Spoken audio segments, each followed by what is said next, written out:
সকলক স্বাগতম জনাইছো আৰু লৈ আহিছো এই মুহূৰ্তত এটা গুৰুত্বপূৰ্ণ খবৰ 1 জানুৱাৰীৰ পৰা ৰাজ্যৰ বিদ্যালয়সমূহ খুলিব আৰু শিক্ষা বিভাগে জাৰি কৰিছে এক নিৰ্দেশনা আৰু এই মুহূৰ্তত সেই গুৰুত্বপূৰ্ণ খবৰটো আমি দৰ্শকসকললৈ লৈ আহিছো 1 জানুৱাৰীৰ পৰা খুলিব ৰাজ্যৰ সকলো বিদ্যালয় কি নিয়মেৰে যাব লাগিব বিদ্যালয়লৈ আমি সেই সন্দৰ্ভত এই মুহূৰ্তত জানিব বিচাৰিম প্ৰথম শ্ৰেণীৰ পৰা খুলিব বিদ্যালয় প্ৰথম দ্বিতীয় আৰু তৃতীয় শ্ৰেণীৰ পাঠদান মঙ্গলবাৰ বৃহস্পতিবাৰ আৰু শনিবাৰে ধাৰ্য কৰা হৈছে আমি পুনৰ জনাইছো প্ৰথম শ্ৰেণীৰ পৰা খুলিব বিদ্যালয় প্ৰথম দ্বিতীয় আৰু তৃতীয় শ্ৰেণীৰ পাঠদান মঙ্গলবাৰ বৃহস্পতিবাৰ আৰু শনিবাৰে ধাৰ্য কৰা হৈছে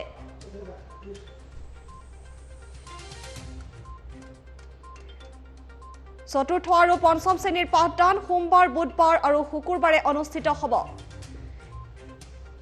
পুৱা 9 বজাৰ পৰা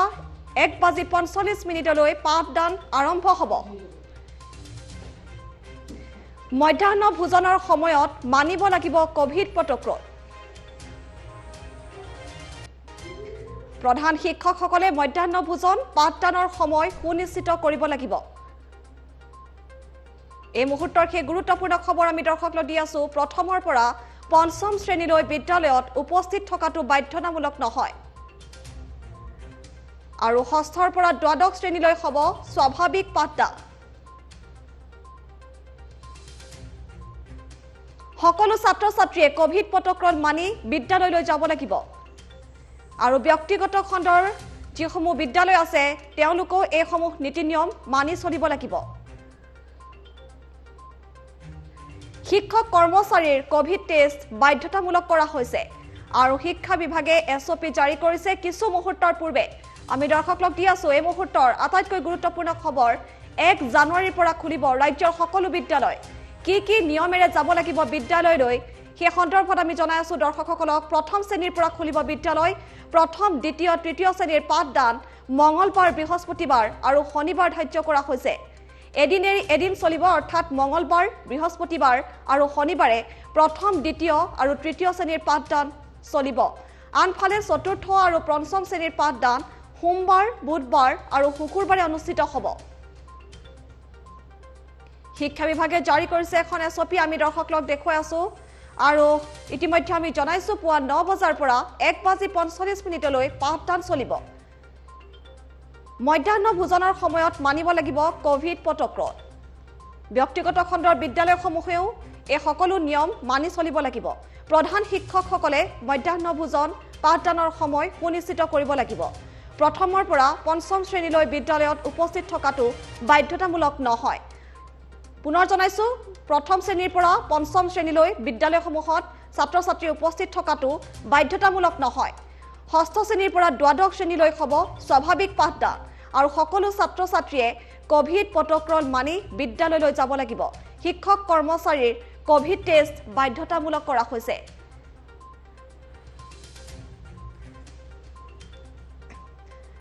আৰু অধিক তথ্যৰ বাবে আমি এই মুহূৰ্তত নিউজ ডেস্কত যাব বিচাৰিম আমাৰ এক্সিকিউটিভ এডিটৰ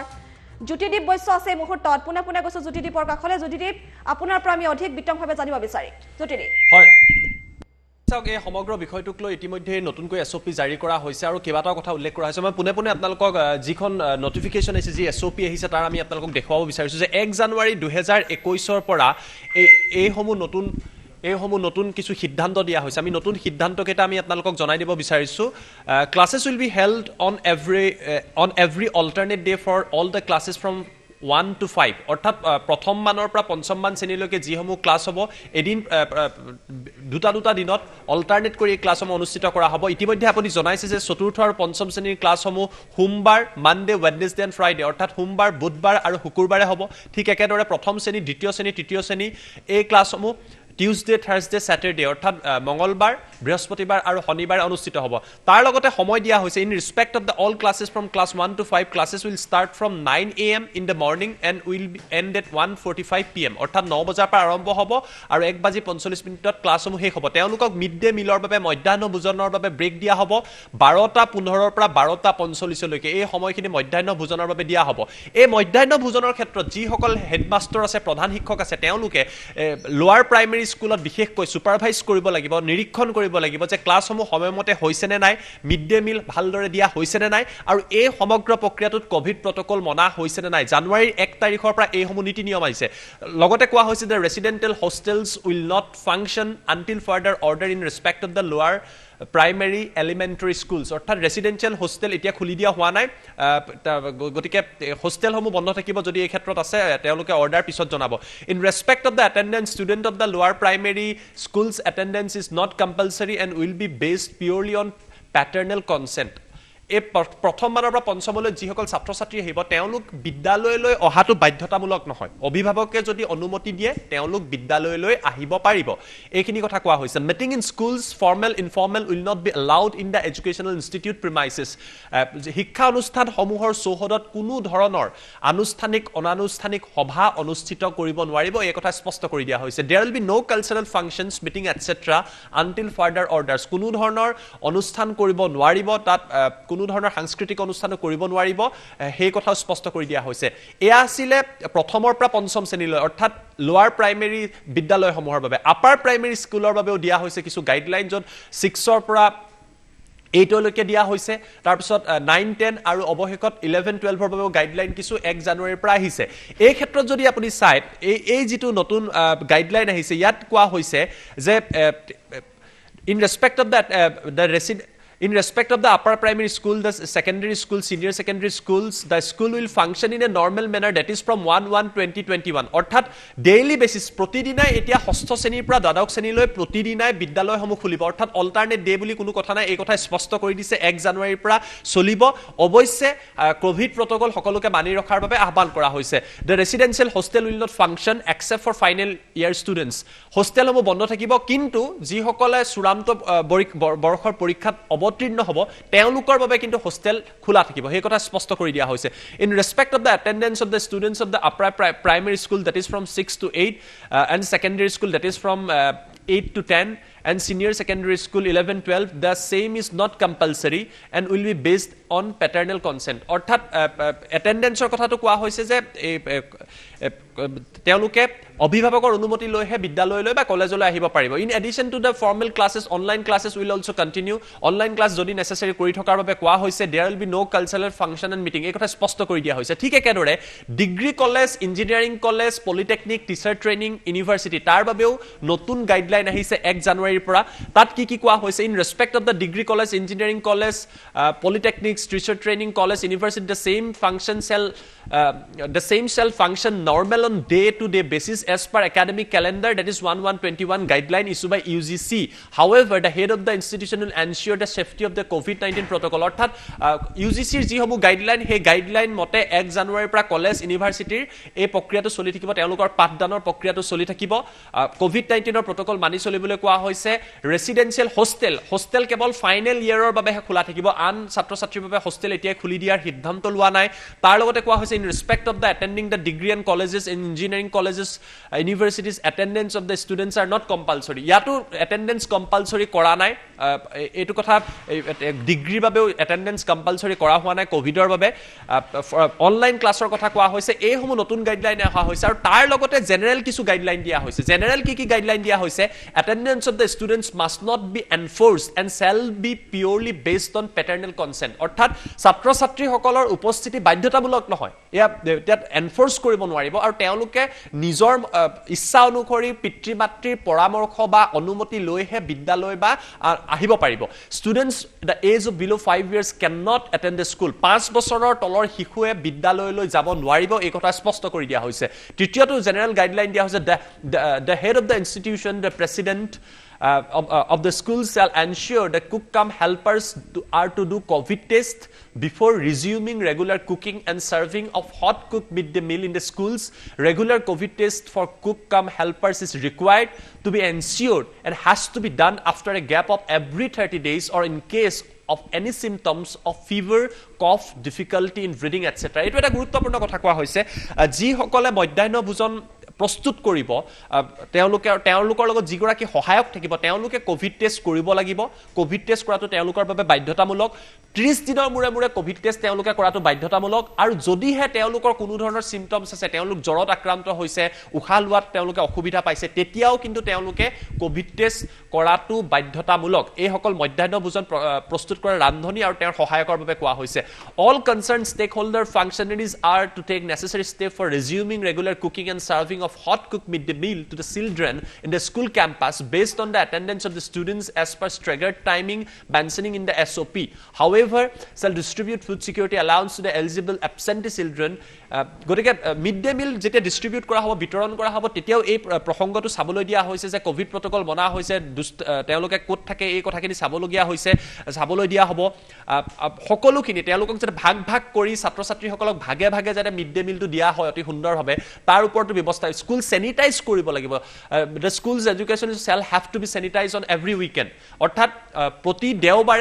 দেওবাৰে বুলি কৈছে বা উইকেণ্ডত প্ৰিফাৰেবলি অন এভৰি ছানডে প্ৰতি দেওবাৰে সপ্তাহত এটা দিনত উইকেণ্ডৰ সময়ত বিদ্যালয়সমূহ এডুকেশ্যন ইনষ্টিটিউটসমূহ চেনিটাইজ কৰাটো বাধ্যতামূলক বুলি উল্লেখ কৰি দিছে এইদৰে নতুন যথেষ্ট সংখ্যক নীতি নিয়ম দিয়া হৈছে আৰু এইসমূহ নীতি নিয়ম দি আসলতে চৰকাৰে এটা ব্যৱস্থা লৈছে যে এইসমূহ নীতি নিয়ম দি জানুৱাৰীৰ 1 তাৰিখৰ পৰা প্ৰথম শ্ৰেণীৰ পৰা একেবাৰে ডিগ্ৰী পৰ্যায়লৈকে শ্ৰেণীসমূহ খুলি দিয়াৰ পৰিকল্পনা কৰিছে প্ৰথমৰ পৰা পঞ্চমমান শ্ৰেণীত তেওঁলোকে দুটা ভাগ কৰি দিছে যে প্ৰথম দ্বিতীয় তৃতীয় এটা দিনত আহিব চতুৰ্থ পঞ্চম এটা দিনত আহিব কিন্তু ষষ্ঠ শ্ৰেণীৰ পৰা ওপৰলৈকে প্ৰতিদিনে বিদ্যালয়লৈ আহিব পাৰিব আৰু শিক্ষা বিভাগৰ তৰফৰ পৰা 1 জানুৱাৰীৰ পৰা এইসমূহ নতুন গাইডলাইন দিয়া হৈছে কোভিডৰ প্ৰতি লক্ষ্য ৰাখি আৰু এই নতুন গাইডলাইনসমূহ মানিয়ে বৰ্তমান সময়ত পাঠদানৰ প্ৰক্ৰিয়া অসমত চলি থাকে হয় নিশ্চয়কৈ যদি এইখিনিতে আপোনাক ৰখাব লাগিব যেটো কোভিড প্ৰটকল মানি বিদ্যালয়সমূহ খোলা হৈছে হেতু সঁচা কথা বাধ্যতামূলক কৰা নাই কিন্তু একাংশ অভিভাৱকৰ কিন্তু এটা প্ৰশ্ন এইখিনি মুহূৰ্তত উত্থাপন হ'ব তেওঁলোকে এতিয়াও তেওঁলোকৰ মনত শংকা আছে ভ্যাকচিন অসমত কিন্তু এতিয়া উপলব্ধ হোৱা নাই আৰু ছাত্ৰ ছাত্ৰীসকলক স্কুললৈ পঠিয়াবলৈ এই মুহূৰ্তত সকলোৰে মনত শংকা বিৰাজ কৰিব গতিকে কিমান দূৰ আচলতে ইতিবাচক সহাৰি শিক্ষা বিভাগে লাভ কৰে এইখিনি মুহূৰ্তত কিন্তু ডাঙৰ প্ৰশ্ন জুটি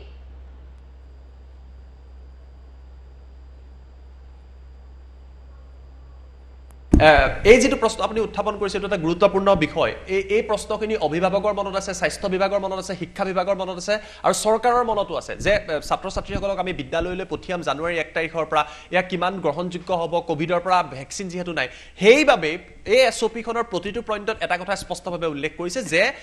ছাত্ৰ ছাত্ৰীসকলৰ এটেন্ডেন্স বা তেওঁলোকে বিদ্যালয়ত যোৱাটো বাধ্যতামূলক নহয় জেনেৰেল গাইডলাইনত চাওক হেয়া লাগিলে প্ৰথম শ্ৰেণীৰ ক্ষেত্ৰতে হওক বা দ্বাদশ শ্ৰেণীৰ ক্ষেত্ৰতে হওক আৰু যিসকলে বিশেষকৈ প্ৰথমমান শ্ৰেণীৰ পৰা পঞ্চমমান শ্ৰেণীলৈ থাকে তেওঁলোক কম বয়সীয়া ছাত্ৰ ছাত্ৰী তেওঁলোকে অভিভাৱকে অনুমতি দিলেহে বিদ্যালয়লৈ যাব পাৰিব আনকি ষষ্ঠ সপ্তমৰ বাবে ব্যৱস্থা কৰা হৈছে গতিকে অভিভাৱকে যদি বিচাৰে যে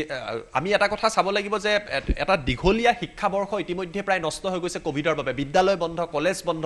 অনলাইনত কিমান ছাত্ৰ ছাত্ৰী আসলতে শিক্ষা পাই আছে হেতু এটা ডাঙৰ প্ৰশ্ন ব্যক্তিগত বিদ্যালয় বা যিসকল চহৰত আছে তেওঁলোকৰ বাবে হয়তো অনলাইন পাঠ গ্ৰহণটো যথেষ্ট সম্ভৱ কিন্তু গ্ৰামাঞ্চলত থকা যিসমূহ চৰকাৰী বিদ্যালয়ৰ লগত জড়িত হৈ আছে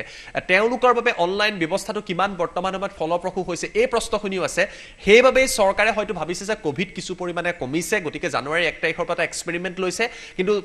যদি ছাত্ৰ ছাত্ৰী যাব নিবিচাৰে অভিভাৱকে যদি বিদ্যালয়লৈ ছাত্ৰ ছাত্ৰীক নপঠিয়ায় এই ক্ষেত্ৰত চৰকাৰে কোনো বাধ্যবাধকতা দিয়া নাই এটেন্ডেন্স মাস্ক কৰা নাই গতিকে চৰকাৰেও এই কথাখিনি বুজি পাইছে আৰু হয়তো চৰকাৰখনে ভাবিছে যে পৰ্যায়ক্ৰমে লাহে লাহে স্বাভাৱিক জীৱন যাত্ৰা এটা যাতে ছাত্ৰ ছাত্ৰীসকলৰ জীৱনলৈ উভতাই অনা হওক তাৰ বাবে এটা ব্যৱস্থা লোৱা পৰিলক্ষিত হৈছে কিয়নো মুনমি আমাৰ মনত আছে আমি বিটিচিৰ ইলেকশ্যনত দেখিছো যি এক জনসমাগম হৈছিল কোনো সামাজিক দূৰত্ব নাছিল ইয়াৰ পিছত আমি বিভিন্ন সভা সমিতি দেখিছো অমিত শাহৰ সভা দেখিছো গতিকে কোভিড কেৱল প্ৰটকল কেৱল নামতহে আছে কিয়নো গুৱাহাটীত যিদিনা আমিনগাঁৱত সভা হৈছিল হেনাখনিয়ে কোভিড প্ৰটকল দি 50 জন মানুহক গাইডলাইন দিছিলে বিভিন্ন গাইডলাইন দিয়া হৈছিল এই প্ৰটকল কোনেও মনা নাই কিন্তু এই সকল ছাত্ৰ ছাত্ৰী শংকা সকলোৰে মনত আছে দুমুজাত আছে বৰ্তমান সময়ত আমিও গম নাপাও যে কোভিড প্ৰটকল আসলতে মানিব লাগিব নে নালাগিব কাগজে পত্ৰ এটা বেলেগ কথা আহে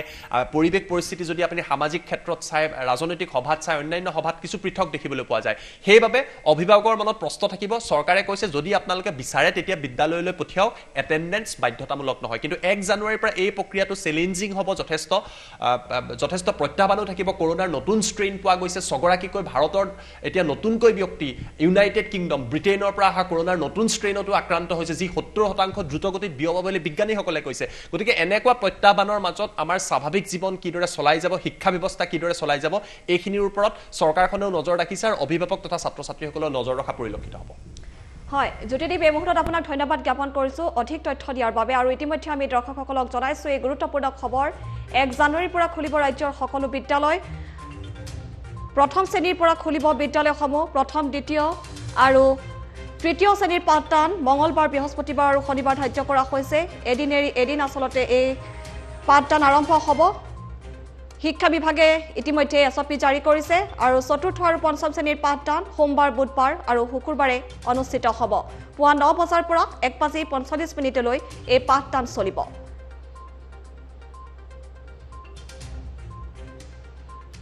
আৰু সকলো ছাত্ৰ ছাত্ৰীয়ে কোভিড প্ৰটকল মানি যাব লাগিব বিদ্যালয় আৰু ইতিমধ্যে আমি দৰ্শকক জনাইছোঁ প্ৰথমৰ পৰা পঞ্চম শ্ৰেণীলৈ বিদ্যালয়ত উপস্থিত থকাটো বাধ্যতামূলক নহয়